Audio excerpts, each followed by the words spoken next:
Ladies and gentlemen, Kaya, good evening, selamat sore.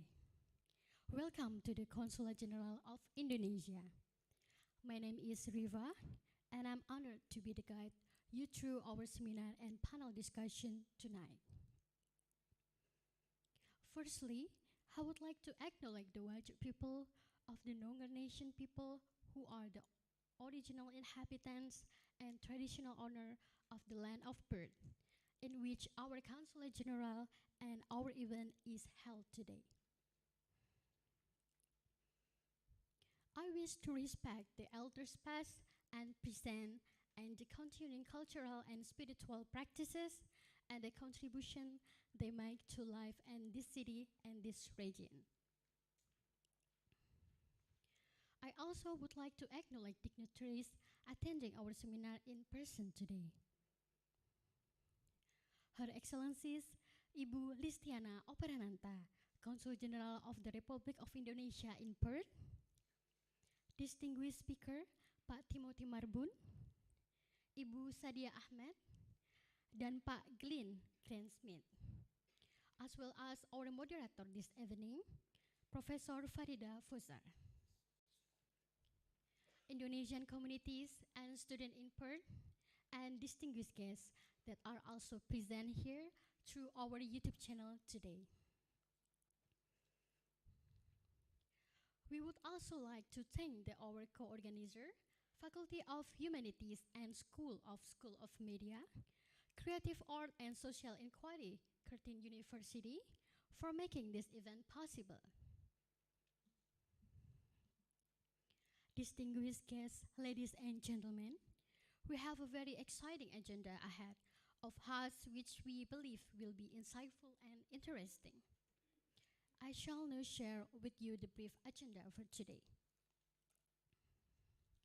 First, we will start with a short announcement and information regarding Indonesian visa service by our Council for Protocol and Consular Affairs. Afterward, we will hear an opening remark by the Consul General of Republic of Indonesia, Ibu Listiana Oprananta. And then we will continue with panel discussion guided by Professor Farida as the moderator. And afterward, you will have a networking opportunity at the end of the event. During the networking event, you can enjoy our selection of Indonesian traditional foods and snack.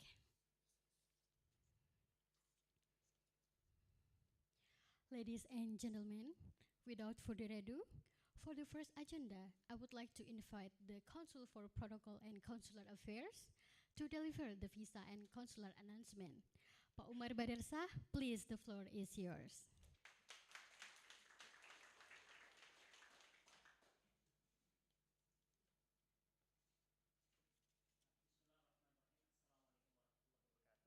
Good evening, everyone. Yang kami hormati Ibu Konsul Jenderal Republik Indonesia, Ibu Listiana Oprananta, Pak Timothy Marbun, our main guest for today, Dr. Glenn Greensmith, Ms. Sadia Ahmed, Wasaida Farida Foster, and Professor Farida Foster. Allow me to introduce myself. My name is Umar Badarsah. As my colleague mentioned, I am the Consul for Protocol and Consular Relations. I'm dealing with the passport and visa, and I come with good news. Not in, not in as bad news, good news in journalistic term. Well, glad it's quite there for the joke. It's a failed attempt, sorry. So yes, as part of our endeavor to become the fourth largest economy by 2045, Indonesia is now opening more doors for foreign investors and self-affairs, and we have now upping our game by introducing Golden Visa Indonesia. Next. We are aiming to attract quality and high net worth individual as well as corporate foreign investors. So under the new visa scheme, foreign investor can receive resident permit between 5 and 10 years, depending on the value of the investment itself. For individual investor who would like to establish company worth US $2.5 million can receive 5-year living permit in Indonesia. As for investor who would like to establish company worth of $5 million can have 10-year living permit in Indonesia. And for those who do not wish to establish any local entity, they can invest $350,000 into shares of local public company, Indonesian government bonds, as well as mutual fund for a right to stay within 5 years, and they can invest up to $700,000 for 10 years. And actually, I have more than 100 slides, but that will jeopardize our main menu. Next. Pak Jenny, next. Okay. This is the general information about the Golden Visa. For the stay period is between 5 and 10 years, and individual investment around 0.35 million to 5 million. And for corporate investment requirements, it requires 25 to 50 million US dollar. And it's part of our immigration solution to support the national economy, and one of our priority, as I mentioned, in our way to become one of the largest economy by 2045. Next. The steps are easy. All you have to do is go to the submission and visit evisa.imigrasi.go.id, and then fill all of the requirements, and then within 4 working days, the visa will be issued, and you can go straightly to any entrance of Indonesia, which is airport, or if you come by sea, by vessels, you can go to one of our ports in Indonesia. Indonesia, and then you have 90 days to fulfill the commitment that you needed to activate the living permit. Next. Now, as I said before, I have 100 slides of the types of the visa, so I will cut it short and I will go straight to the immigration website instead. So, so make sure that you write it correctly. It's evisa.imigrasi.go.id. Pak Jenny, can you show us the, what do you call, the URL? Yeah, no. It's yang di atasnya itu loh, alamatnya. Okay. Okay, there it is. So evisa.imigrasi.go.id. We also have another website, which is molina.imigrasi.go.id, but the Director General of Immigration informed us that Molina, in short time, will be inactive because we had many reports of scam using almost the same as Molina. So make sure that you're typing the right address. It is evisa.imigrasi.go.id. Now, Pak Jenny, can you help us to apply? Right after, okay, click that one, apply. Setelah di nomor 1 ada apply. Okay.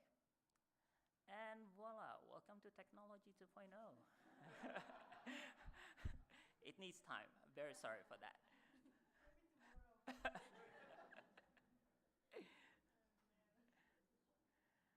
Okay, I'm traveling on a passport from, we can choose Australia, of course, since we are in Australia. If you're British, you can choose UK. If you're Indonesian, you don't need to choose any. You can just come. The main purpose of my visit to Indonesia is, can you click that one? Pak Jenny, yes? And then Golden Visa. Now, we have 5 not subspecies, what do you call the name? Sub-visa for this. We have investment, we have global talent, we have diaspora. Good news for ex-Indonesian, because we have many ex-Indonesian here in Western Australia. You can have a 5-year grant permit now. You can choose diaspora 1, if I'm not mistaken. Yeah, that one. We start from investment first, Pak Jenny. Okay, you can click investment, and then I want to explore and choose a visa. We have 3 kind of visa for investment for investor. Yes, you can click that one, Pak Jenny. As I mentioned, there is individual investor and investor that is part of a global MNC, and also investor that would only put on money to the Indonesian bonds. If you click one of them, pilih yang paling pertama, Pak. Okay, and then I'm planning to visit. Yes, you can have 5 years and 10 years. All you have to do for the details, you can click that one before you apply, and voila, all the information is there. And I'm cutting my time here without doing all the other 100 slides. So you can do that. Just visit evisa.imigrasi.go.id, and all of the information are there. All the payment that you need to pay is there. It's around between 13 million rupiahs, which is around 1,300 for 5 years, and 19.5 million rupiahs, which is 1,950 Australian dollar around, depending on the curse. Sorry, what do you call cursing? Currency. Very sorry. Okay, so that's it. Thank you very much. I hope the information is good news for you, for all of you, and please help us to spread the good news to many Australian that is willing and aspiring to invest to Indonesia, as well as silver hairs that would like to enjoy their pension time in Bali, in Malang, and in many other places of the beautiful Indonesia. Thank you very much. Thank you for the information, Pak Umar. Now, I would like to invite the Consul General of Republic of Indonesia to deliver the opening remarks.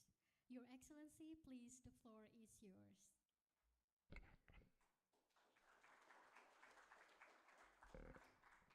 Thank you, Rifa, and thank you, Pak Umar, for that very informative information.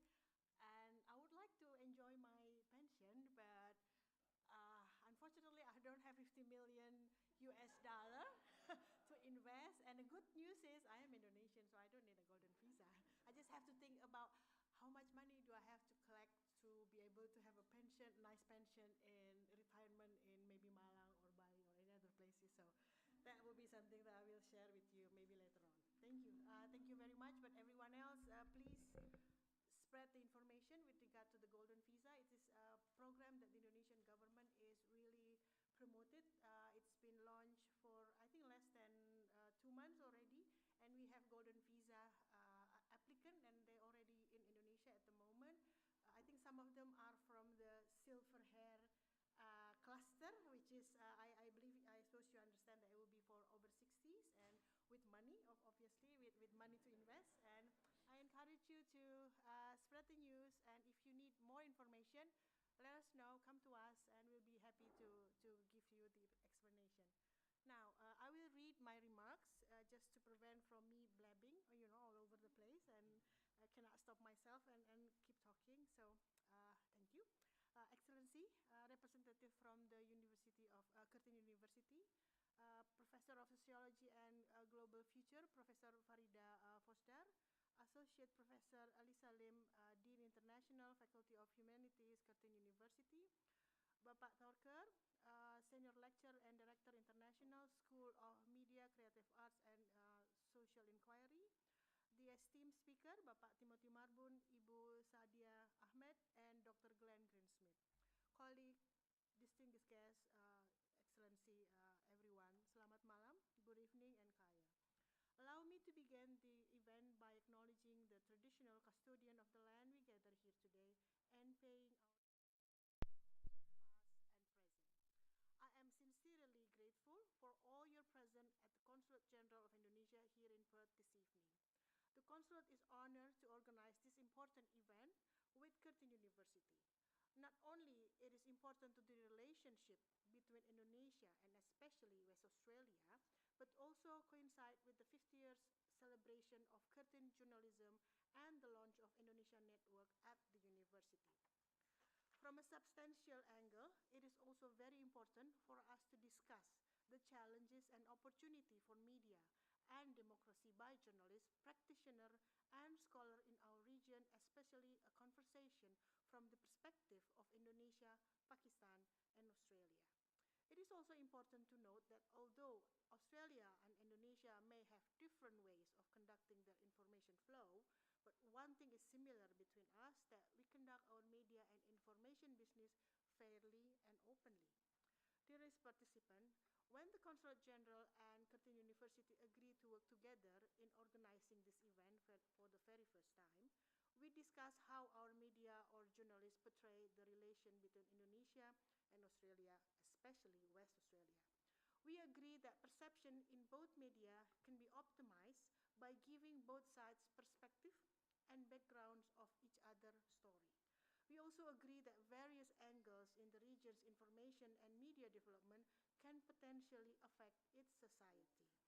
This development is mainly focused on the widespread influence of technology and the digital era, which changed the conduct and landscape of journalism and media. Technology can be a double-sword tool. It can be potentially positive and go wrong if managed inappropriately. Based on this understanding, we choose tonight's theme, Media and Democracy in the Indo-Pacific. We hope the discussion will allow us to get more journalistic perspective on media democracy in respective countries and the challenge and opportunity they have to face in utilizing technology. We believe such discussion will add to our understanding of each other's development in building narratives in different societies and how we see each other as global citizens in dynamic geopolitics and geostrategy. Distinguished guests, I would like to thank the Indonesian Consulate General and Curtin University team for their continuous effort in organizing the project. My sincere thanks and gratitude to Professor Farida, Pak Timothy, Ibu Sadia, and Dr. Glenn for setting aside their busy time to share their knowledge tonight. Especially Pak Timothy for traveling from Indonesia. I promise you, you can have a bit of a break after tonight and you can enjoy Perth. Thank you very much. Good luck with the discussion. Terima kasih banyak.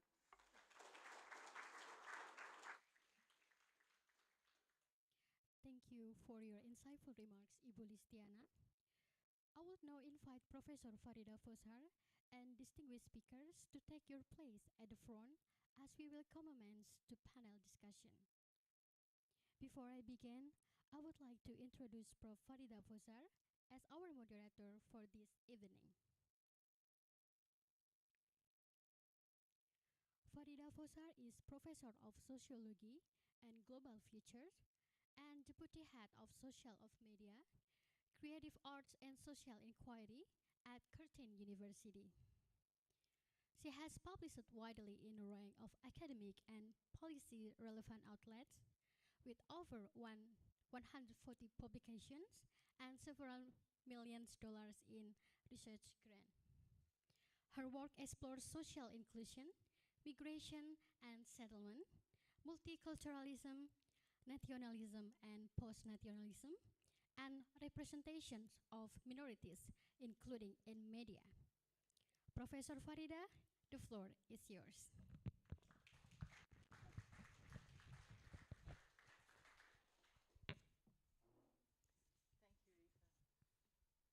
Kaya, selamat malam.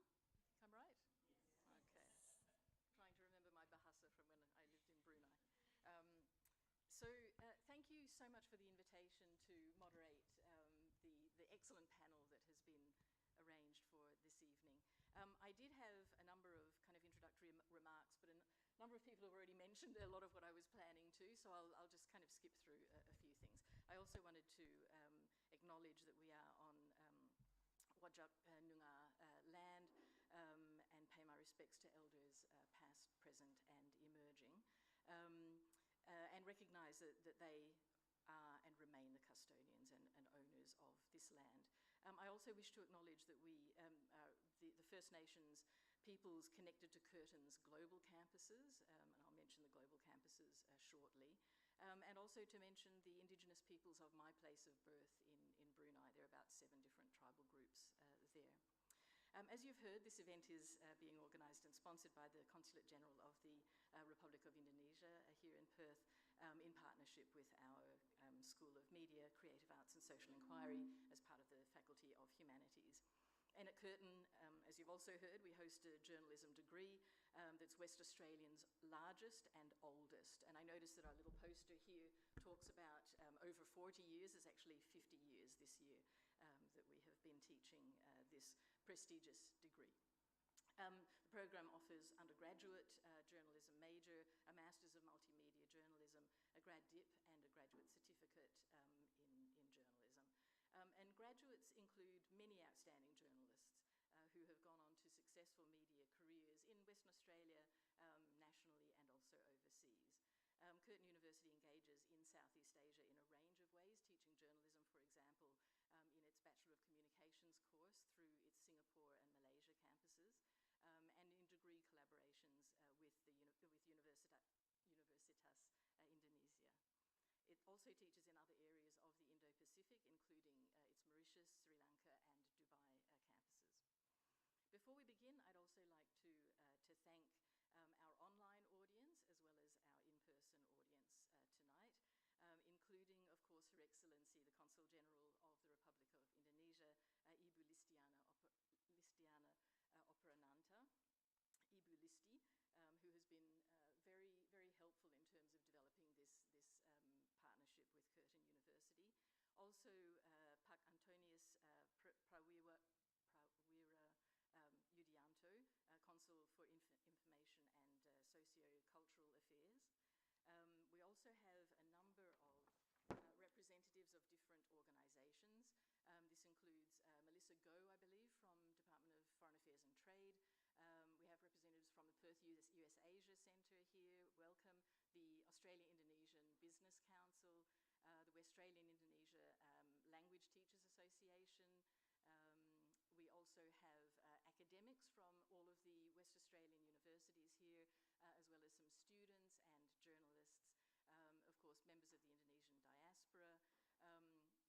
We have our Humanities Dean International, Associate Professor Lisa Lim, and also our Director International of the school that I'm part of, Media, Creative Arts and Social Inquiry, Dr. Dr. Tor Kerr, who have been important players in the organisation of this event this evening.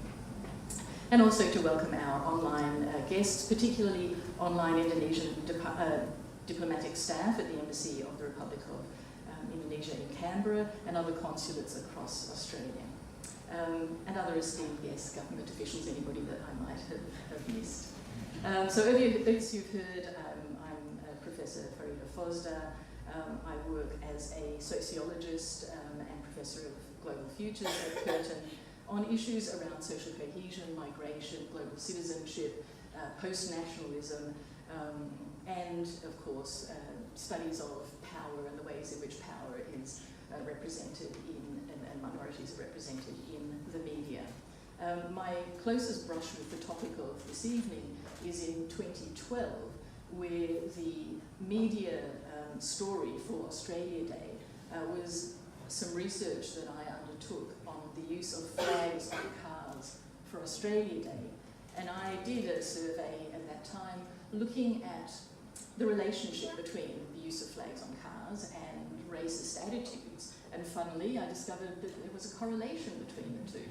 I got an awful lot of hate mail, hundreds and hundreds, this is like in 2012, mind you, hundreds of hate mail, which I engaged with. I replied to all of them, which apparently is not a thing to do, but I reckon I turned around 2/3 of them. So I do have some knowledge and interest in this area of media, and you'll hear Sadia later on talking a little bit about these sorts of attempts to reduce the voice of particularly women and critical voices in the media. I'm currently working on projects looking at African Australians' contributions to the Australian economy and the political sphere, and the effects of securitisation on Muslims in Australia. And my focus is on the Indonesian community here in Perth, and Ibu Listi has been very helpful in facilitating some of that research as well. Do see me afterwards if you would like to participate in that research. Okay, so enough about me. As I've said, it's an honour to be invited to chair this illustrious panel. So we're excited to have an international panel of journalists and media analysts from Indonesia, Pakistan and Australia to explore the trends, challenges and opportunities in media and democracy across the Indo-Pacific region. And I'd like to invite our guest speakers to come and sit at the front. I'm going to introduce each of them as they're walking up to the front, sitting in whatever order you would like. Glyn, Sadia and Timothy, please do come and sit down.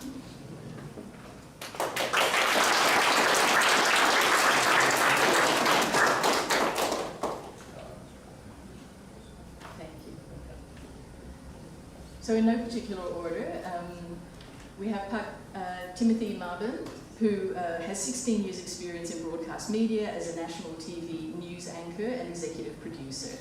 He hosts Compass TV's flagship news program, Sapa Indonesia Pagi, as news anchor at Compass TV, and previously Metro TV. Timothy has orchestrated high-profile interviews ranging from Indonesian ministers to international leaders and Hollywood celebrities. As an executive producer, he has created and overseen the implementation of daily production strategies and editorial guidelines. He has presented both English and Bahasa news programs, including breaking news and special reports from Indonesia and abroad. And as I was Googling him, I discovered that he was actually an Indonesian Bachelor of the Year in 2011.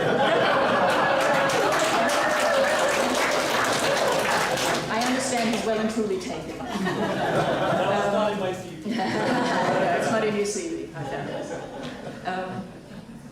So his contributions will be informed by reporting from the Arab Spring and political events in Thailand, and he'll be looking at opportunities and challenges for ethical journalism and democracy ahead of next year's election in Indonesia.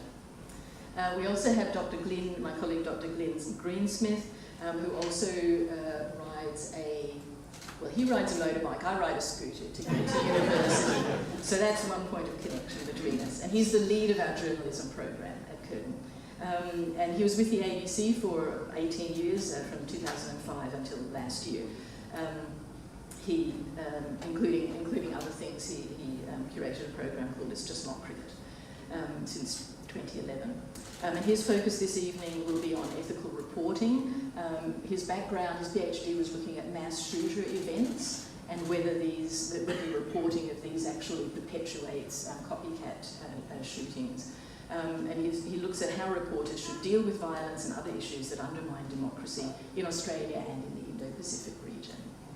And finally, we have Ms. Sadia Ahmed, who is a journalist and researcher currently undertaking a PhD in my school, the School of Media, Creative Arts and Social Inquiry. And her PhD is looking at gendered harassment of Pakistani women public figures on social media. She also assists in a range of research projects, including several on disability. Sadia is a Pakistani-Australian journalist, active on social media. She has a podcast on human rights, and it has a focus on gender and religious minority rights in Pakistan. She is fluent in 5 languages, which just boggles my mind. And her work explores challenges and strategies for speaking out in Pakistan and other countries in an age of online attacks and offline threats. Now, our plan for this evening, we had a meeting yesterday to discuss how we were going to go about this. And I asked, do you want 15 minutes each to kind of present something? And each of them said, no, not really. We're happy just to talk. And then we continue to have at least a half-hour talk until we kind of butt it up against the next engagement about all the fascinating stuff that we're going to talk about this evening. So we'll run this informally, as I have said. I have a number of questions to generate some discussion, but we also want to make it very interactive to invite your questions. So I'll start with a couple of questions, and then we will invite your contributions as well. And as you can see, this has been curated in a way that we have a range of expertise from the Indo-Pacific region, so it'll be really lovely if we can get questions sort of from across the region. And in fact, that's how I'm going to start off our discussion this evening. I will invite each of them to tell us a little bit more about themselves, and then also to reflect on this question, which might be throwing a bit of a curveball, but I was at an interesting talk recently that kind of challenged the whole notion of the Indo-Pacific. So I want to ask, what do you think we mean by the Indo-Pacific? How comparable are the various nations and media and political systems across the region, which seem to be as different as far right-wing dictatorships through to liberal democracies, although perhaps in some they're not so different in terms of the rights of journalists. What are the main issues faced in this region, and what role has the media in creating an Indo-Pacific identity, if any? So let me start, I think, with Timothy, if you like. I'm going to move over here, and I'll join speakers. All right, thank you, Farida. Good evening, everyone. Good to see some familiar faces and some new faces here. So to those, Farida, out of all nominations I've been in, you chose to tell them that one. There are some closer to journalism, but thank you for that. Thank you for the very kind introduction. As Farida said, I have been, before I answer that question, with Indonesian media for the last 16 years. I started off in Metro TV, which is the first news channel in Indonesia. I think it started off in 2001. I don't know. My wife started there first, so she knows more about starting off at Metro TV than me. And then I moved to Kompas TV. Kompas is owned by one of the largest media groups in Indonesia, which is Kompas Gramedia. They operate the largest newspaper, which still lives until today, which is Kompas newspaper. So I joined them in 2011, and I got the chance, as Farida mentioned, I got the chance to become the person in charge in broadcasting the 2014 presidential debate, which, if you remember, is between Joko Widodo and Prabowo Subianto, where things started to heat up. So effects of the 2014-2019 elections are still felt up to this day, I'll have to say. But we'll see if 2024 will be as sensitive as 2014 or 2019, as we probably no longer will have 2 candidates, but we probably will have 3. So we'll talk more about that later on. So what I do is I do a range of things. So it's not only politics. Politics is something I mostly do, like political news in Indonesia. What I mostly do, not because I'm in the political desk, but it's just something Indonesians really like to talk about. So as a news channel, we cater to the people's needs and also to the people's interests. So politics is one of our main discussions. One of our main topics in news. So I did a lot of politics as well. On the other hand, we do also events, of course. Some international reports I've done was in Thailand during the Red Shirt protests in 2010, 2011. That was very interesting for me. That was the first time somebody got shot in front of me, and I witnessed it. I think I got it on picture, but I don't have it with me right now, obviously. But that was really interesting, and just to see how the media tried to give us a very fair coverage in the middle of what's going on in Thailand at that time. And I think the other thing that would be interesting is just how the media operates in Indonesia during certain times like this year, because next year is a political year, 2024. So things have been getting interesting since the past maybe 16 months, I'll have to say, as we approach to the election year.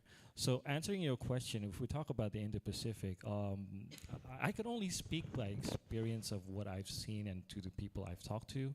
I'm not a scholar. I haven't done any particular research on that, but of course what I do is really close to whatever the government does as well, whatever the industry does and so on, because we also cover business as well. Indonesia has been very serious, especially as we sat as the chairman of the ASEAN during this year.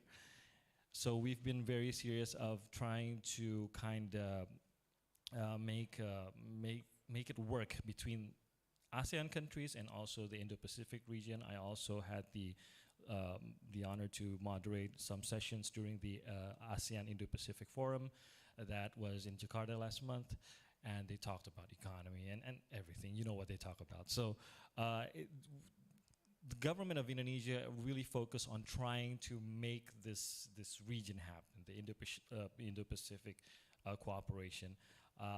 This is one of the most diverse regions if we're talking about just how the economies of each countries are, the laws that are applied in each countries are, just also the social cultural situation in each country. I mean, you could see a connection between ASEAN countries, but then Indonesia has 400 languages alone. Compare that with Brunei, with Malaysia, and so on. So it's so diverse. And if we go way upper to Japan, China, Korea, going to India, and so on, you just see a very, very diverse region.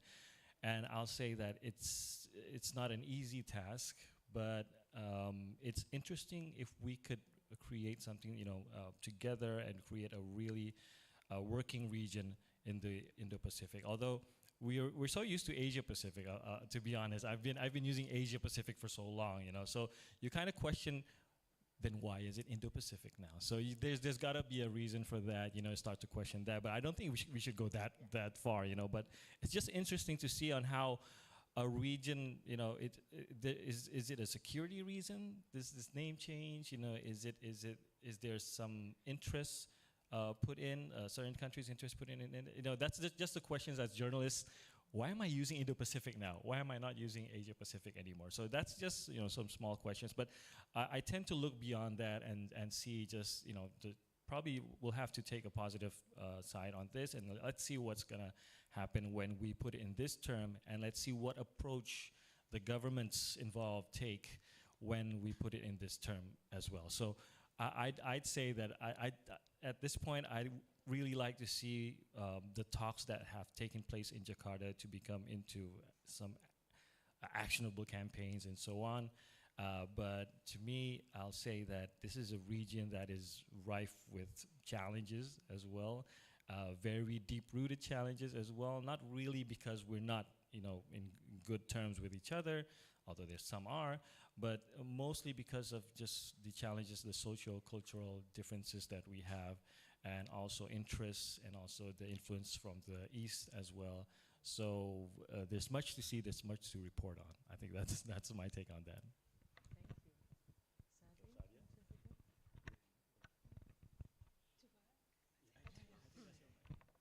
I don't want to share. It's fine.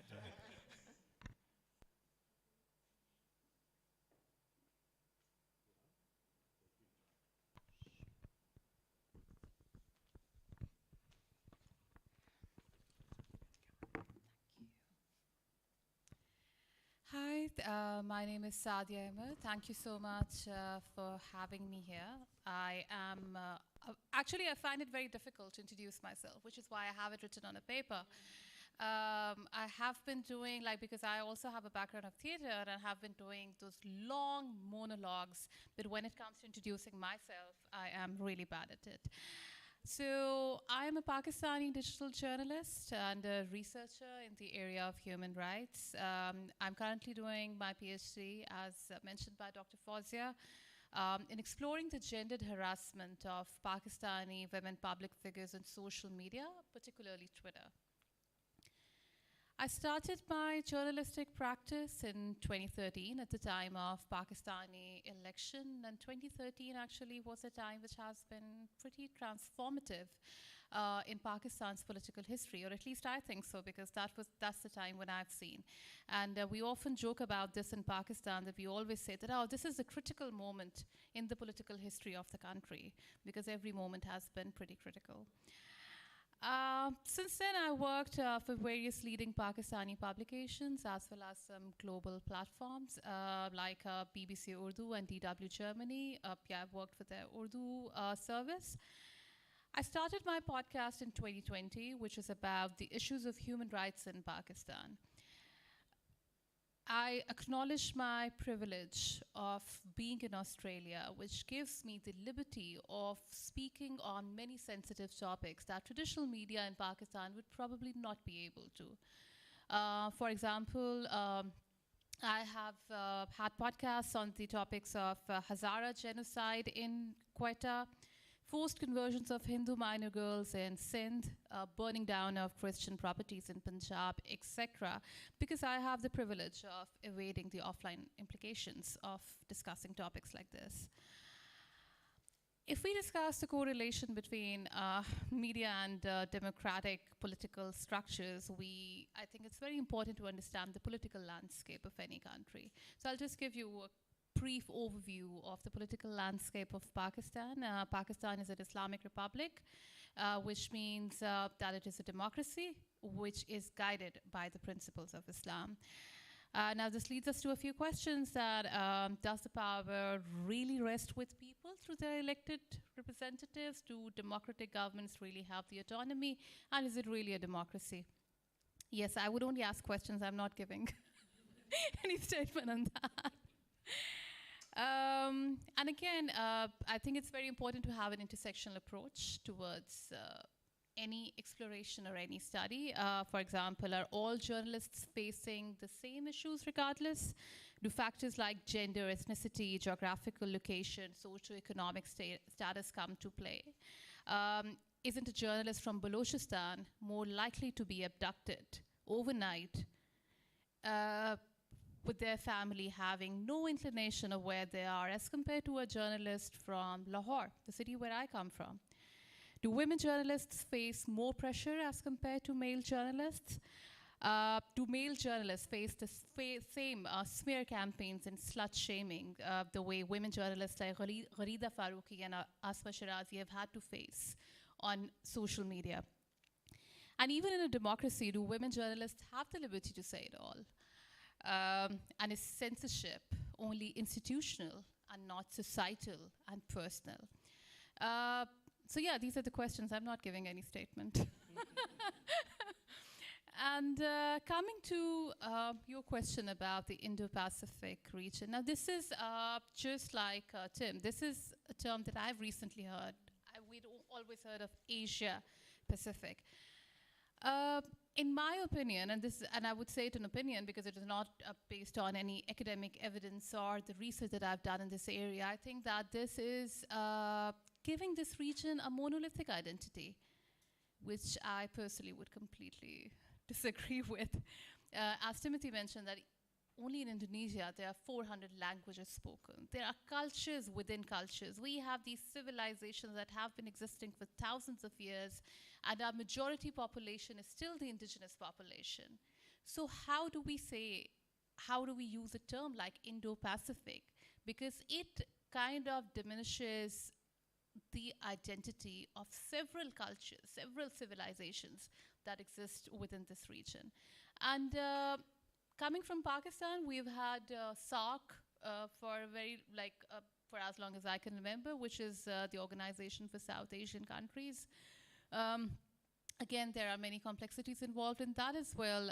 Pakistan, because of its strategic position and the political landscape, we have been at war with our closest neighbors. And so, yeah, I think it would be interesting to explore how grouping it into one region brings us to. So, yeah.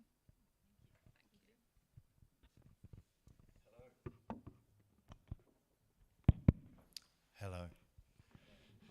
My name's Glyn. Spoiler alert, I'm the Indonesian Bachelor of the Year 2024.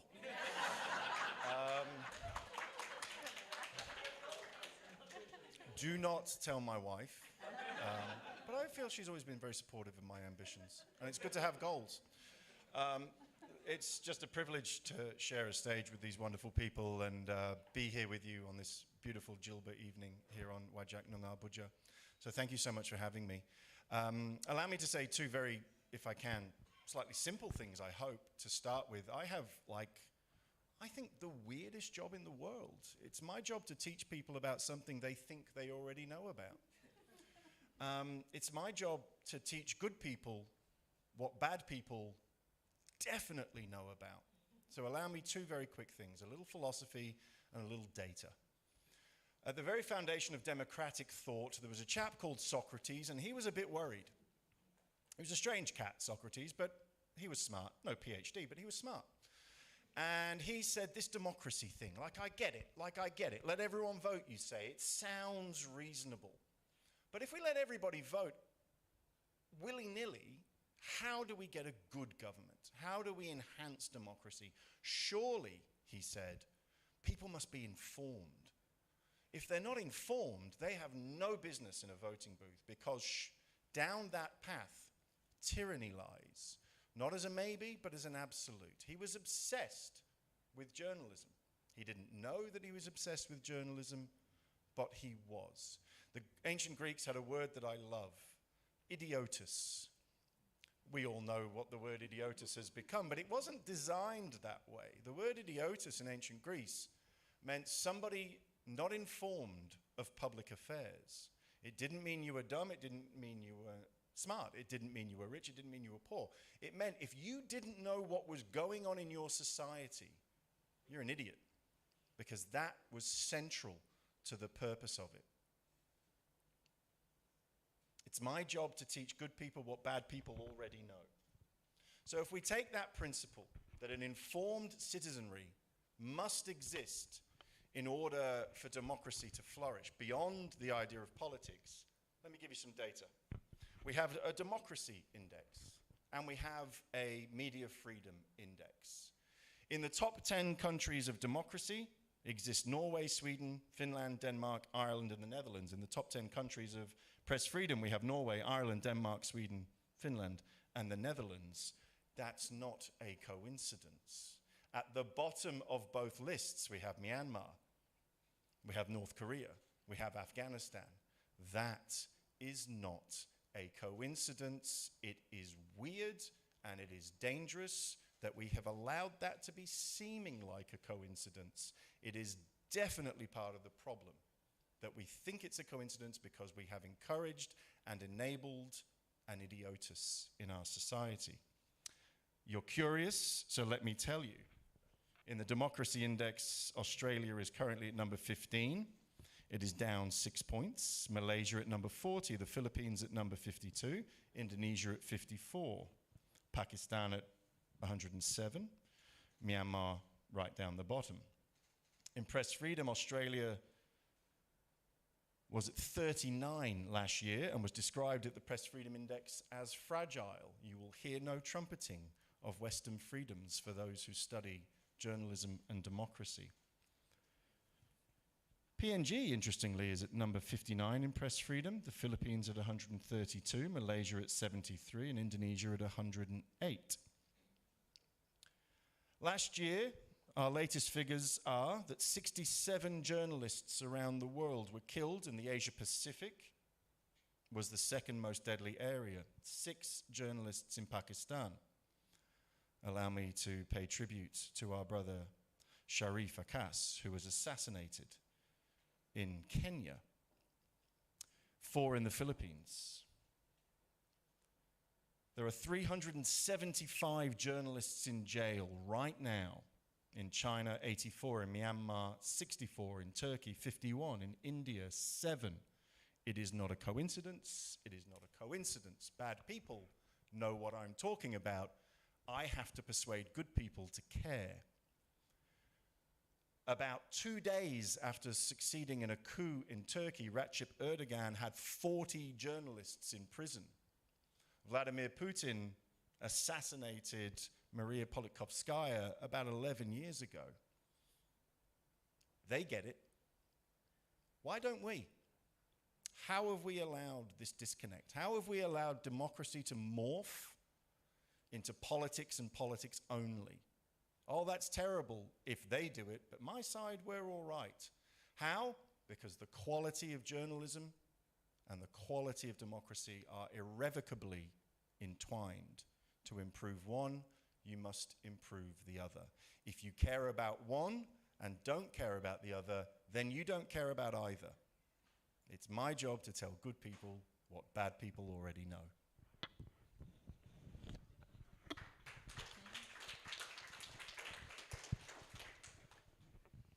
Okay, so I'll jump around a bit in the questions because of the points that you've just raised. And so I want to talk a little bit about, or ask a question about media ownership. And so, of course, I looked up some quotes from Rupert Murdoch, who has said... He seems nice. Yeah. You can't have a free democracy if you don't have a free media that can provide vital and independent information to the people. And in another quote, he said, I think the important thing is that there be plenty of newspapers with plenty of different people controlling them, so that there are a variety of viewpoints, so there is a choice for the public. This is the freedom of the press that is needed. And elsewhere he has said, monopoly is a terrible thing till you have it. And he also has asked, I challenge anybody to show me an example of bias in Fox News Channel. The American President, Joe Biden, apparently called Murdoch the most dangerous man in the world. So my question is, what effect does media ownership and media concentration have on democracy? Perhaps we'll start with Timothy. Okay, thanks, Farida. I know why you went straight to me. When we talk about media in Indonesia, to those who are familiar, you might know that mostly the major media which I mentioned was Kompas, others would be MNC, thank you. Another would be Viva Group, if TV1, if you've heard about TV1. Another would be CT Corp, which owns Trans TV. Another would be, well, we have around 12 big, large media groups there. Some of them are owned or influenced by party heads. So some are directly owned by a party head. So for example, Partai Nasdem's head is Surya Paloh. He owns Metro TV, Media Indonesia, Medcom.id, and so on. As I said, FIFA.co used, the owner is Abu Rizal Bakri, who used to be the party head of Golkar. And MNC is owned by Haritanu, which is a conglomerate which became the head of a party that he established, which is Perindo, and now owns RCTI, MNC TV, and so many .coms under him, OKZone, and so on. So a lot of them are owned by, well, I would say a lot because one's too many, I guess. So a lot of them are owned by a party head. The others are not, such as Kompas. Kompas is probably one, aside from Jawa Post, which is established by an actual journalist. So Jakob Utama was a journalist, and then he established Kompas newspaper. So Kompas Group is one that is not owned by a party head. So I could go on with a whole list, but that kind of gives you a picture on how the media ownership is in Indonesia. Some are owned by party heads, some are owned by conglomeracies, who, if you want to own that large business, you're most likely close to party heads anyway. So you're also likely close to the political elite in Indonesia. That's how it operates. It's not that you have to be, but it's actually kind of strange in Indonesia if you own a media and you're not close to the political names. So that would be it. So how much does this influence it? So how much do these owners actually meddle in the newsroom? It would vary. I can't name names because I don't know the numbers, I don't know the cases, but I know instances where there has been influence in the newsroom or through the editors. Just getting calls of, hey, I saw this news. Okay, that's it. So there were no orders of taking it down, and that's it. It was just a call from, not from the owner, but someone close probably to the owner, just saying that he saw the news. He say, yeah, okay. So, and then self-censorship happened, from the within the newsroom. But I'm not gonna say that everyone does it. No, so not everyone does it. Do we enjoy a certain degree of freedom to create what we can? Of course, especially when you're with a media that is not owned by a party head or a conglomeracy that is very close to political parties or political figures. So intimidation is always there, even when you're not in a company that is owned by a party head. Intimidation always comes. As I said, I was the PIC for the presidential debate in 2014. Every day during 2014, 2019, since I was in Kompas, and Kompas does not take any sides for the election, every day we have people from Jokowi complaining about the news about Jokowi, or a news about Prabowo that makes him look good and make Jokowi look bad. But at the same day, we also get complaints about, from the Prabowo side, saying that, hey, this news made Prabowo look bad and it made Jokowi look good. So like dozens, or sometimes at its peak, probably even hundreds of complaints come in. And what we hold on to is, as long as they are both complaining, then it's okay. Right? But if one is complaining and the other's not, that's a problem. That's the problem. So as long as these complaints come in, and these complaints are just based on, we're not happy about it. So it's not really like, hey, you're breaking the law or something, or your defamation or anything. No. It's just, we're not happy about it. We're gonna do something about it. They always say that. We're gonna do something about it. We're gonna bring it to court. If they don't have any law broken there, they practically can't bring it to court. And you can't bring it to court anyway in Indonesia now. What you do if there's news that you're not happy about, we have those defamation laws and so on, but you can't really bring it to court. You bring it to the press council. So, and they would decide. And the worst that they could do to the media is not shut them down. We do not shut down media anymore. The worst is we will ask the media to post a revised version of that news, or air it, give it the same airtime as the previous news. And probably, if it was that bad, they might have to apologize to the person or organization. But that is decided by the press council. It is not decided by any court. So we don't go to court for that. So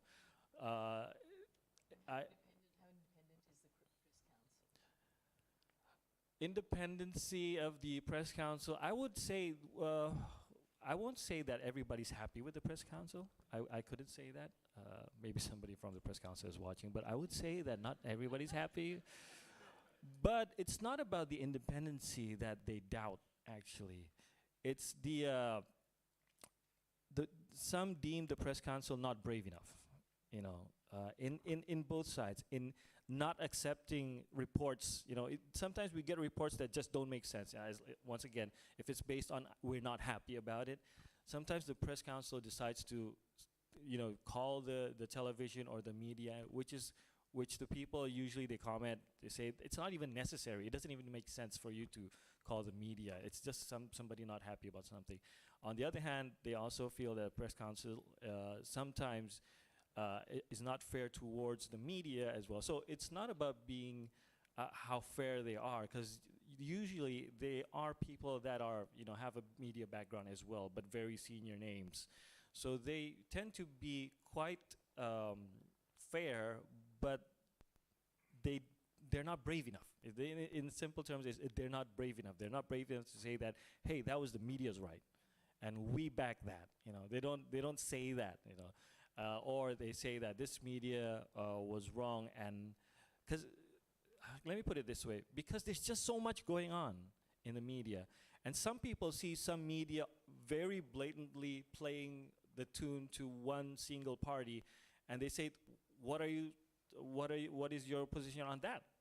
Why are you taking on this report and you're not actually taking on that report, and so on, and sometimes they take that report and then there's another problem coming up. So it is as if that the press council is not given enough power, to take a stronger position on actually describing on what can and cannot be done by the Indonesian media, or what can and cannot be done to the Indonesian media. So fairness is the second step, I guess. First of all, you have to be empowered. The press council has to be empowered, and they need to make more powerful decisions as well. So that would probably give room for the media, and also for people, because I won't say all media are right. Not all media are doing it ethically. So we also need control on that as well. So if they're doing it unethically, then the press council also has to say something and do something about that as well. So I think it's not about control. It's about, setting the guidelines for ethical journalism, and I think the press council in Indonesia should be doing a better job on doing that. So, thank you. Thanks.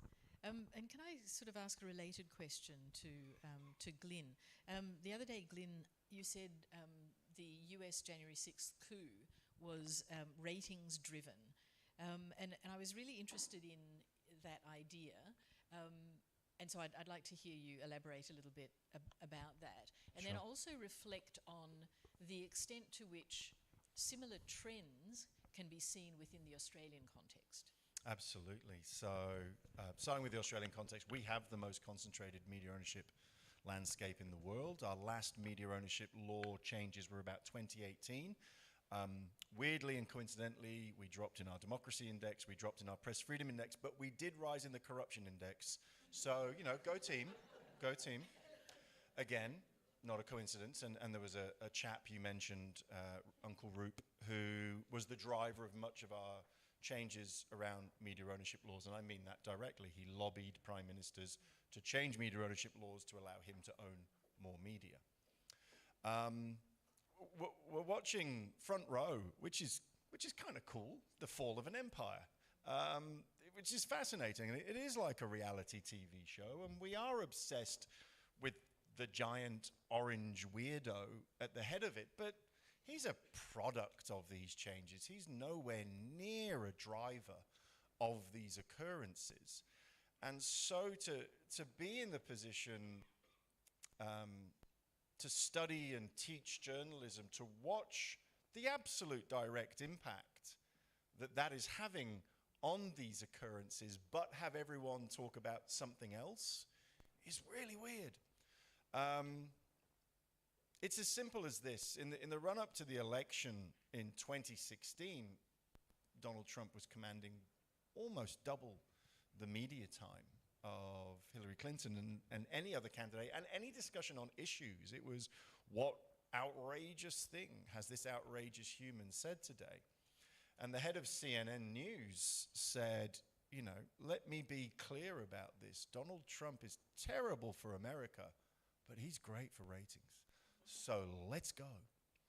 And in the run-up to the inauguration, as we led towards January the 6th, and on December the 6th, I offer absolute, in fact, I'd rather if I could talk down my own intelligence, because it's really important to see how obvious these signs are, how clear and simple this is. On December the 6th, I read an article for Crikey newspaper saying, all signs point to a coup.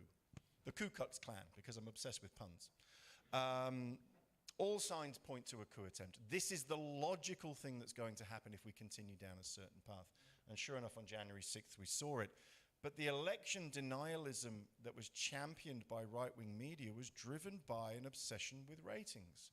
Rupert Murdoch was worried that there were newer, more bonkers news outlets perpetuating these falsehoods, and said to his team, we can't allow this to happen. We cannot lose these viewers.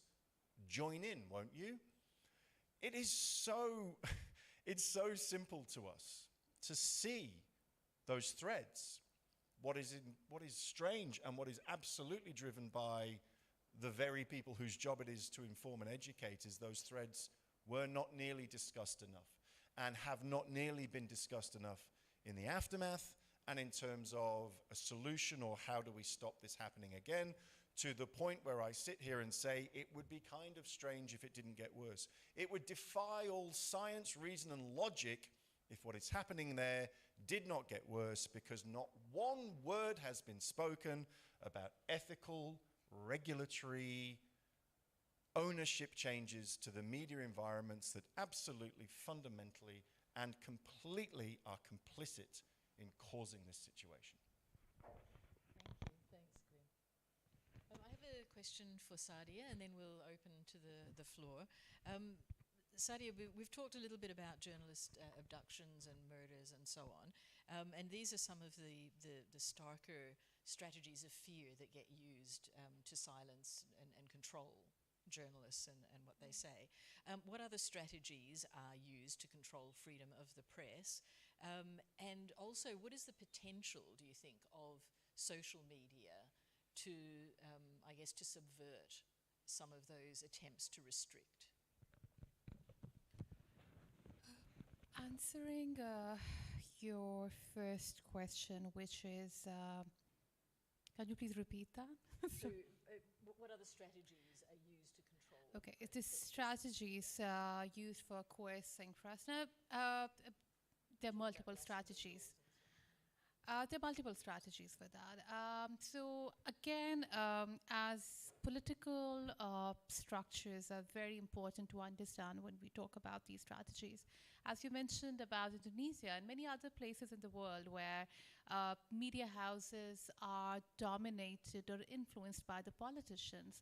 In Pakistan, although we are a democracy constitutionally, but it is the military establishment that plays the most important role in the narrative that is being shown on the media, in the policies that would be made. I would give you one example of Imran Khan. I think many people would be familiar with him. So when he was always a sports hero, really popular and all of that thing, but Imran Khan did not have a political vote bank in Pakistan at all. And it was the media that played a very important role in building Imran Khan into what Imran Khan was. And this was because Imran Khan was being backed by the military establishment at the moment. And the news channels definitely have to do what the military establishment wants them to do. At the moment, Imran Khan is in jail because of his rifts with the people who had brought him to power. And now the news channels are not even allowed to air his name. So if you want to talk about Imran Khan, I don't know what would you say. So the strategies there are many. For example, the Penal Code of Pakistan can be used against you. You would never know. And it does not even require a proof. You can lose your job, which has happened with many journalists when they do not agree with the narrative that is being shown on the media channels. I would want to, if you allow me, to talk about the gender perspective. So things are even more difficult for women journalists. Yes, as Glenn had mentioned about Arshad Sharif, who was murdered in cold blood in Kenya. There is Mudassir Naru, who was abducted in 2018, and I would call it abduction because nobody knows where he is at the moment. So this is one strategy where you would, for example, if Arshad Sharif was murdered in Kenya, this is a message for everyone. That even if you are living, for example, if I'm in Australia, I need to be aware. They can be there. So this is one strategy where one person is used as an example for everyone else. For women, things are even more complicated. Number one, women, because Pakistan is an Islamic republic, we have a cultural, religious code that we adhere to. In many ways, the narrative of national identity is actually based on women. So women journalists have to be even more conscious. The most, I think, the most practiced strategy against women journalists is the smear campaigns that would start against them. The slut shaming that would start against them on social media, and how their family and how they would be stalked to their home. If a woman journalist is being stalked and someone is following her to her home, that would be different as compared to the way a man, like if someone comes and follows a man. Somebody showing up at my door is enough for me not to proceed forward. So these smear campaigns, I think that these are one of the most significant tools that have been used against women. So women journalists would not probably be abducted or murdered. Yes, it has happened with activists. For example, the Baloch activist Karima Baloch was murdered in Canada, and it was framed as a suicide. Yeah, I think smear campaigns, and then how your families are involved in it. For example, because gender is such an important aspect of all of these smear campaigns, that, for example, someone can use my sister's photo. They wouldn't do anything with me. They're going to use my sister's photo, and that would be circulated all over. So yeah, for women, these strategies are different. For men, they are more blatant and right out there. So yeah. Thank you. And you social media, coming to social media, coming to social media, how social media is subverting, I think that social media is also a reflection of the society. So although we have this image of the internet, that internet is a democratic space where everyone can be whatever they want to, but that's not the case. Who is there on the internet? Us. Everyone, although we dismiss it as a virtual world, but our online and offline lives are connected. The same people who are sitting here, the same people who have been targeting the journalists, those are the same people who are on the social media. And social media actually has made these coercive strategies even stronger because it's easier to distribute, and the impacts of internet are far long-lived. So yeah. I think if I could just add to that, it would be interesting to see, because you brought from a military perspective, which Indonesia went through before 1998.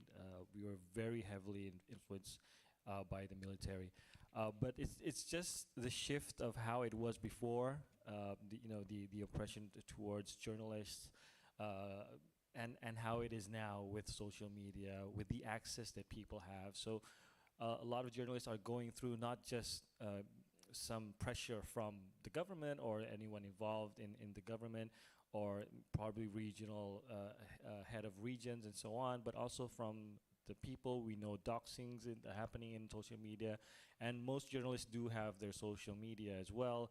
So some reports to the press council are also harassments towards journalists through social media has also been on the rise. And we see that more and more during election years. If a journalist posts something about a certain candidate, and then suddenly there are a lot of accounts. We used to know them as egg accounts, but since it's X, it's no longer eggs. It's kind of show up now. They kind of, they worked on the algorithm to get rid of egg accounts and so on. But there are even that they are more established as well. So they have accounts that have been around for longer than a day. And journalists still get that as well when they post news, and if they did something, even if they did something on TV, and then their social media account would get attacked. And sometimes for women journalists, it's very easy to get harsh for them as well, compared to the men. The men you can't probably, they don't really know what to say to the men. They just say that we are idiot critics, something like that. Yeah. but to the women, really harsh. So they have it harder instead of the men. I'm just saying that the sources now can be from anywhere, and I'm not even saying that when we get it through social media is from the people. It might even be still from the same people, military or whatever government, but it comes in a different form now, and it goes on through threats and so on, not just harassments. So Australia's not much better. The treatment of female journalists in this country I would describe as horrifying. The language used to discredit and dissuade and punish female journalists for being good at their job, I would describe as horrifying. It's interesting you use the word strategies because they can be overt and they can be covert. We talk about things like blasphemy laws, sedition laws in certain countries. Here it's defamation. It is a set of defamation laws that absolutely support the wealthy over the truth tellers. And these are strategies that are harder to fight and to continue, I guess, the theme of what I'm saying, harder to get people to care about. And I guess we're busier, the world is on fire, there's a lot going on.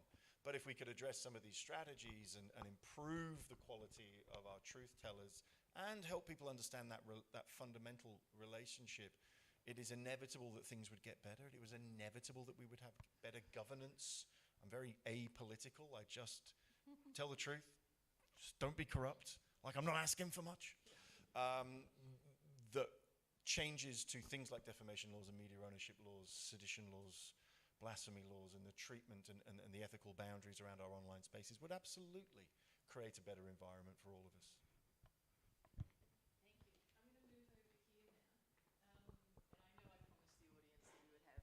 Plenty of opportunity for questions, but I've hogged it. That's okay. So thank you. So we do have some time for questions from the audience.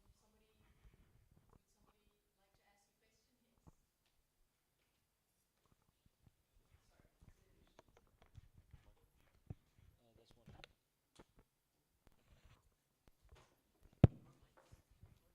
You may borrow my mic. Thank you. That's one way to show. take his mic away. It's okay. Thank you for this discussion today. It's very good topics for us, talking about media and democracy. My name is Bustanul Arifin. Actually, I'm also a student in Mekasi. I'm doing PhD in international relations right now, and I'm from Indonesia. Talking about media and democracy, all of us know that media is one of the instruments that very important to enhance and develop democracy, especially for developing countries in Indo-Pacific. And then media play a very crucial role, but at one point, like the point that you have mentioned before, some medias in developing countries in Asia, mostly they are controlled and owned by certain political figures, and sometimes they can also be controlled and influenced, not all, but mostly they can influence by the government as well in developing countries in Asia. And the thing is that when talking about media and democracy, how you guys see, like, how the media will see this democracy will achieve a certain degree of developments, while at the same time the governments having a problems in developing democracy itself. And then is it will they have a correlation when the governments can achieve a better democracy development, and then the media itself will achieve the same position as well, or media can develop faster rather than the government, where the government have a problem with a democracy, but the media at one point can contribute something to bring a better democracy or environment for it.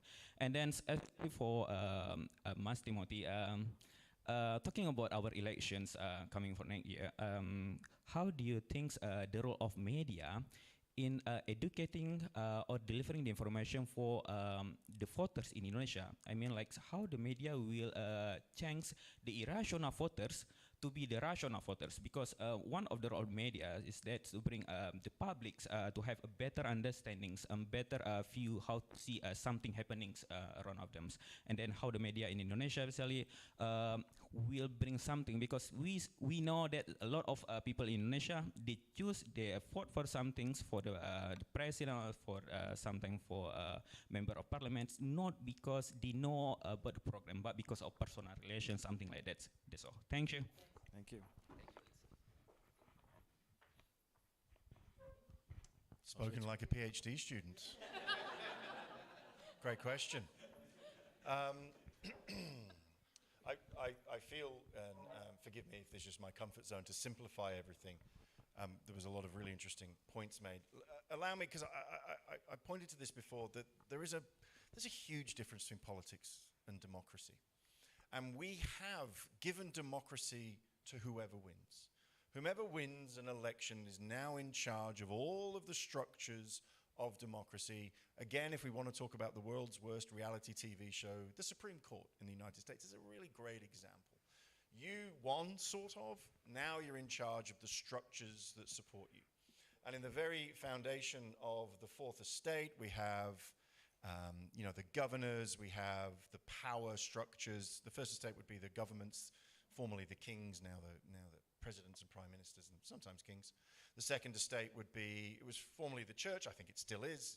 Religion is a powerful force. It's major corporations or idiots who buy Twitter.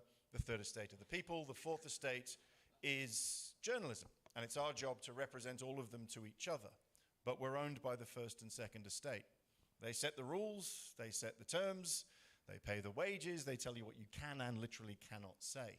The whole thing is flawed at its very basis. And we ask politicians to take care of democracy when it is not in their interest too. And we are seeing the decline of democracy as a result. I never understood this word populism. It doesn't feel very popular. I don't find it very popular, all this weird authoritarianism and racism and strangeness that we're viewing. But we've become political. We've become a society, if you're a fan of George Orwell, I've written about this. Every time somebody puts up a video camera, everyone says the word Orwellian. That's not what the book's about. The book's about if you believe, and we make you believe, and we say 2 + 2 = 5, then 2 + 2 = 5. And we all went, oh, nice point, George. Oh my God, we're watching a world who say, look, 2 + 2 = 5 if our side say it, but if your side says it, we'll go to war. And that's it. It's so simple. It's exactly what they were warning us about, that we've lost the fight for the ethics of truth and the principles of democracy. Instead of truth defining our politics, politics is defining our truth, and both are losing. I think I'll go for the next question. If you want to add to that, Sadia? Okay. So, I'll go to the second question, I guess. I mean, I couldn't give a better answer than what he said. Thanks, Glenn, for that. So I'll go to the second question. So what is the role of media, especially coming up to 2024? What I could say is, if we're talking about mainstream media, once again, I always say that if we could convince people to watch us, we've been doing it. We would have been doing it for the last, 20, 30 years. So we can't really force people to watch us, We can't really force people to listen to our radios. We can't really force people to buy our newspapers. So what the media could do now is, one, and I think this is very basic, is be there when the people need it, So I think I said this in the class yesterday as well. What I see some medias are doing, some medias, I mean the medias that you should be reading or watching, are they still do their best to stay fair, stay independent, and they just put out every best product they could put out there, which has the people in mind, not because they are influenced by a party, not because they are influenced by a business or so on. And there are medias who do that. They try the best they can. So there's no perfect media, but we know medias who are doing that the best they can. Now, once again, we can't force you to access us, because the tsunami of information, you'll be getting it from Twitter, you'll be getting it from TikTok, you'll be getting it from Facebook, and so on. So you'd probably have to, what we try to convince, and a lot of people are doing this. I mean, the government are also doing this through their campaigns, convincing people to educate yourself.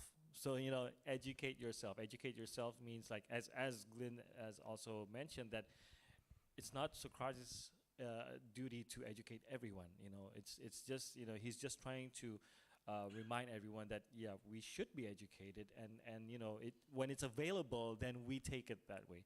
So mainstream media should be available and should present the best they can, should present the fairest, the most independent news they can. So when the people are educated enough to choose their media, to choose what they're watching, to choose what they're scrolling on the phone, they go to the right sources. Because we cannot stop other media from operating. We cannot stop personal posts from people who claim to be people, but behind that is a group of 100 people, spreading news because of they were paid by a certain candidate or a party and so on. We cannot do that. We cannot stop them. We cannot close down Twitter. Even when you buy it, he didn't even close it down, that guy. What? It's at the words of it. Exactly. So we have a saying in Indonesia, we have no idea why he bought it. We got it for free on our phones. So I got it for free on my phone. Why did he even have to buy it? But yeah, so what the best we could do is be there. We're trying to survive anyway, right? The mainstream media now with all the new media coming in. And also the second thing is we try to reach out as well. The Indonesian media for the past probably 6-7 years has tried to make a serious presence in social media as well, in YouTube, in Instagram, in Twitter, in TikTok as well.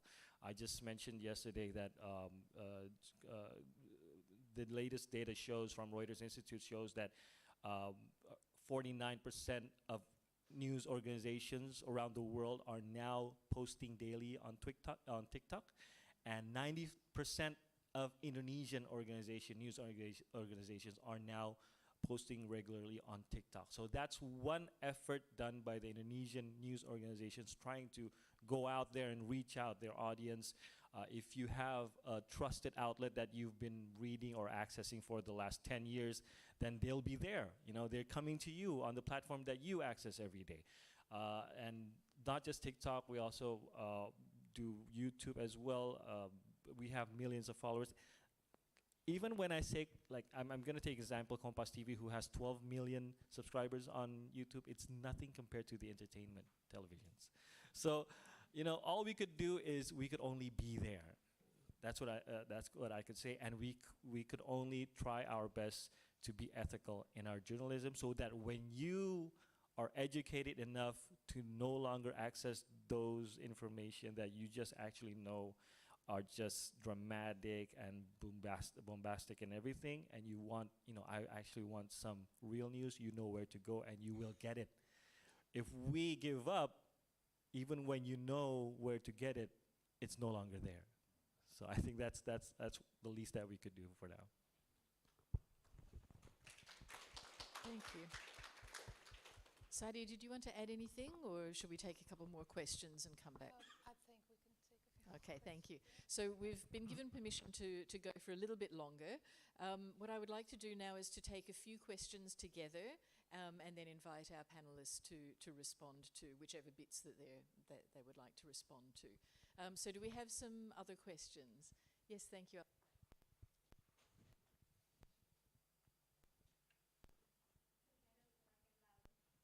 I love the confidence.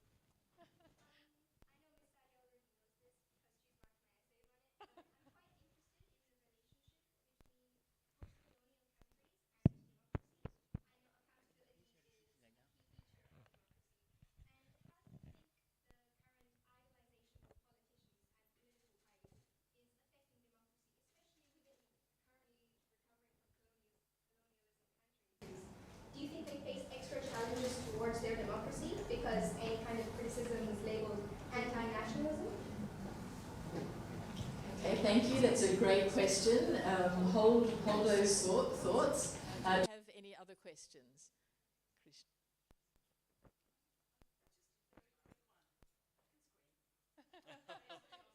Just a very quick one. First of all, in relation to Indonesia, I have to say this, how exceptionally democratic and open it is compared to the Indonesian media that I mostly observed and wrote about for 2 decades, starting in the early 80s. and that in the 80s and 90s, up until the fall of the military regime, there was only one clear source to define the limitations of the media. What you could say, couldn't say. You knew what the rules were. What happens after 97, as it does in all of the sort of democratic or electoral democratic countries, is the source of authority becomes completely dispersed. And therefore, you don't know what the restrictions are or where the restrictions are going to come from. And so with that, I wanted to move over to this issue that Glenn was talking about. You said it was simple, but you know very well, it's actually not simple at all. It is not that you can improve the quality of journalism just by trying, because the source of journalism itself and the source of truth has become dispersed. You have to compete with a whole lot of voices which are not in any sense defined, trained journalistic. And I think that was the point you were making at the end about Indonesia. You have to be competing with the dancing cats on YouTube and stuff to get your message out. So there's something much more complicated going wrong with the system. It's not about the journalists are still doing an amazing job. The people you're training are still doing an amazing job. It is that the source of truth has become dispersed. So I don't know if Thank you. And we'll take one more question, and then, yes, this gentleman.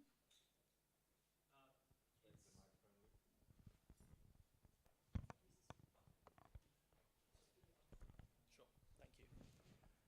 thank you. It's incredible to hear the stories, especially about how the way the news is reported in Pakistan and Indonesia, because it's while those countries are democratic, much like Australia, it's very incredible to see the different way you guys report your news, especially to countries that have such vastly different peoples, vastly different cultures, especially in Indonesia with hundreds and hundreds of languages and dialects.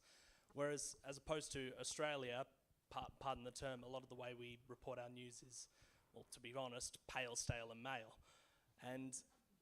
But what's interesting to see is that as Australia becomes a multicultural society, even more so in the next coming decades, addressing that language barrier or that culture barrier is going to become massively important, especially in the way we report our news. And in an incredible way this is done, from what I understand, is the ABC will change the different languages whenever they have an emergency broadcast for things like fires and floods. That's an incredible initiative, because it's accounting for the fact that this is information that people need to know. You need to be informed about this stuff, and it's addressing that language barrier. So what I'd like to ask from Sadia and Timothy is there any lessons that we can take away from your experiences speaking to people of different cultures, different dialects within your own country, that Australian journalists could be taking into account, because this is a future we're going to need to prepare ourselves for if we want our culture to be as democratic and as involved as possible? Great question.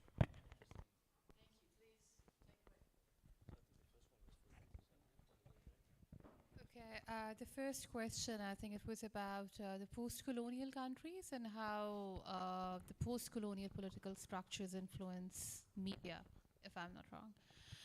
Okay, so the term post-colonial itself is very interesting, because we need to contemplate that, is colonialism over? Because post-colonialism means that colonialism is not there anymore. Yes, our colonial masters probably do not reside there anymore. The viceroy does not have his office there anymore in Bombay. But the impacts of colonialism do not go away. Those are very evident in the structures. Those are very evident in the way I'm talking to you right now, because I have been schooled in British school systems. English is not my first language. So the colonial systems are very much there, and I completely agree with you on the way a narrative of nationalism is built in post-colonial countries. I would be quoting the example of Pakistan, which is basically a post-colonial country, did not exist on the map of the world before 1947. So whenever post-colonial nations are, post-colonial countries are created, it is very integral for them to create a national identity, a national narrative. And that national identity and national narrative is created. So, and then, which is why when we talk about the sedition laws and all of that, and it's also happens so much in Pakistan that whenever you say anything that is against the narrative of the establishment, that would be, you would be anti-national. So yes, the colonial systems that have been left behind for us, and those are going to stay with us, I think, forever, those play a very important role in the way the way media is run, because many times journalists in Pakistan especially, they're very scared of this thing, that okay, I cannot say this, otherwise I would be termed anti-national. If I'm termed anti-national, a sedition, a sedition case can be filed against me. So yeah, colonialism is still very much there in Pakistan. If I could just kindly just a little add to that, post-colonialism only means that another guy steps in, right? There's always another power trying to step in as well. It happened also in Indonesia, post-colonialism. The UK tried to step in as well, and so on. And what Sadia says is they don't always, when they say step in, they don't always actually walk on your land, you know?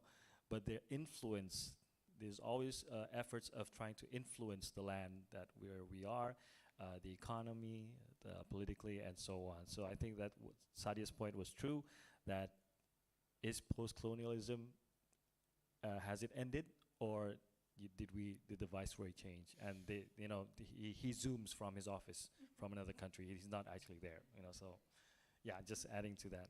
So I probably go to the second question there. Interesting on how it was in Indonesia before. So I also mentioned about a role that has changed in Indonesian media. When we didn't have social media, the internet, and so on, we were the gatekeepers of information, right? The media was the gatekeepers of information. Not so much now. I compared as Kompas TV has 12 million subscribers. There are human beings, personal human beings who have like, I don't know, 50 million subscribers in Indonesia, 40 million, who definitely, if they say something, have a bigger reach. I'm not going to say bigger influence, but at least a bigger reach that might have also a bigger influence than whatever Kompas TV has to say. So we're no longer gatekeepers of information, but surveys shows that one of the most trusted media in Indonesia now is television, with more than 50% saying that. So television is still, at television, if we plus newspaper and more established media, we're still the verification hub. So they could get their information from anywhere, TikTok, and you name it, after those cat videos and so on. And then they would, if it's big enough, they would check their TV, they would check, their online news and their newspapers tomorrow. Yeah, it takes so long for newspapers, but they will check that to know if that was true. So we are still the verification hub in Indonesia. So that's a role that we have now. That's why I answered that we should be there when they're looking for us, because we are their verification hub now. What was the last one? Was about different languages. So yeah, it was for us, I guess. If you want to start, or just I should, okay, because I didn't know what to say yet, so I was hoping that you would take it. Okay, but I'm just kidding. Same thought. But okay, but that was a very interesting. Glenn agreed that was an interesting question. We probably took it kind of like, it just happened, so, but it forced me to kind of look back. Yeah, what did we do? But it really roots into our history, I guess, So the history of Indonesia, as we said, we have like 400 languages, hundreds of tribes, and so on. But when we look back in our history, there was a moment which was the moment we choose the language. And we choose the language, Melayu language, which is kind of strange, considering Melayu is not the biggest tribe in Indonesia at that time. So Melayu comes from the Sumatra area, not so big, around Riau, but they are not the biggest tribe at that time. But our founding fathers thought that it would, they would choose this language to unite the whole country. So they chose Bahasa Indonesia, which you might find familiar when you listen to Malaysian language, Brunei, and also some Singaporean Malay as well. So it's really a decision way back when we chose Bahasa Melayu. But I would say up to this day, if you go to areas, they still on a daily basis speak their own dialects. So, but they will understand Bahasa Indonesia. So that's the thing. So Indonesians, when you live in rural areas, you would still understand Indonesian because education is delivered in Indonesian. So all the schools are conducted in Indonesian, all the classes. But once they come out and play with their friends, once they go out to buy a lollipop, or they go out to probably rent a boat and go to the lake and so on, it would be in Bahasa Jawa, Bahasa Sunda, Bahasa Batak, whatever dialect they have there. And the Indonesian news, once again, back into history, our ruling president after Sukarno, during Sukarno and also during Suharto, they insisted that anything published has to be in Bahasa Indonesia. So it roots way back in our history that made everyone being able to speak Bahasa Melayu. Even if you see Malaysian Chinese, they would be able to speak Mandarin. Not the same case in Indonesia because all the Indonesian Chinese were forced to speak Bahasa. So they lost their Mandarin language. So that's why when Indonesian Chinese go to China, and people speak to them, even if they go to Malaysia and they meet someone that also looks Chinese and they would speak Mandarin to them, the Indonesian Chinese wouldn't be able to answer. Lucky my wife still could, so I bring her around to translate for me. So so I think it roots way back in our history. I would say, I don't know, with that, I would say the best suggestion is build a time machine. I don't know, I don't really know what we could do at this point, but I think an agreement on a language. And also, local TV has their own local TV news dialects. So there are two languages in those areas. And it's very regional. Like this region would be speaking a certain language and this region and that region, so on. So that's my point. Maybe you would like to. We are actually out of time. So can I give each, I'll give Sadia and Glenn just 30 seconds each to kind of wrap up. I will just answer this last question that you had asked. I would agree with Tim here because even in Pakistan, Urdu is the national language, and Urdu is a language which is, Urdu media is very strong, even politically. But then Urdu is not the language of any part of Pakistan. Urdu is the language which was created as the national language of Pakistan, and it actually comes from Lucknow and Delhi, which are in India. But people living in Pakistan, where we have countless languages which are spoken, even if we are in the same state or province, there are at least 10 or 11 languages that would be spoken over there. But we were left with no choice but to learn Urdu. So PAVIS structures play a very important role. The way in Australia, you have everything in English, we have so many things going on in Pakistan. So many people, the indigenous people, they had to learn that language. And again, it is not the language of the British colonizers, but it is also a language that stems from the PAVIS systems. Speaking of Australia, what Australia can learn from it, I think that Australia should probably learn from our example not to do this.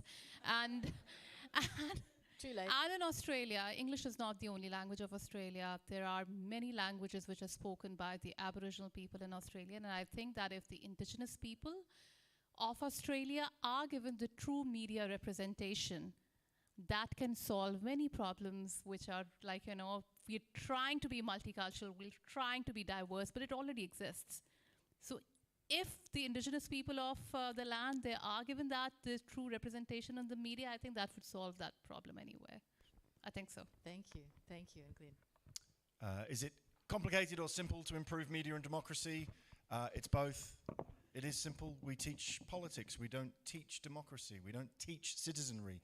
We say people with a flag on their car are patriots instead of saying people who engage in acts of citizenry like being informed. If you don't know, learn.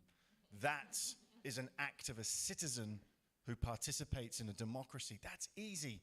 but that's hard. We teach media studies, but we don't teach journalism. We don't recognize the structures. We don't see how they link. That is easily fixable.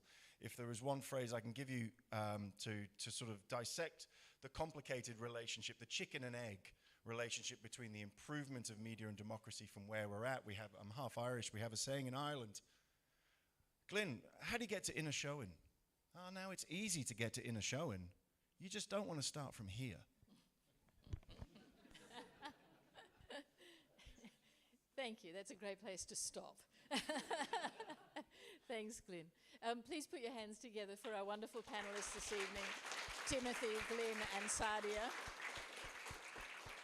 And just before we finish, to take an opportunity to have a snack and also for some networking to mix together, I just wanted to acknowledge that the Dean of the Faculty of Humanities and Social Sciences, when I was doing the flag stuff, is sitting in the audience here, Krishna Sen. And I just saw my current, the equivalent of the Dean, the Pro-Vice Chancellor for Humanities at Curtin University, Richard Blythe, who just walked in halfway through. And I'm sure he was very busy as these academic administrators are. So thank you so much for being here as well. And thank you to all of our guests this evening. And I'll hand back, I think, to Rafi. Thank you so much. Thank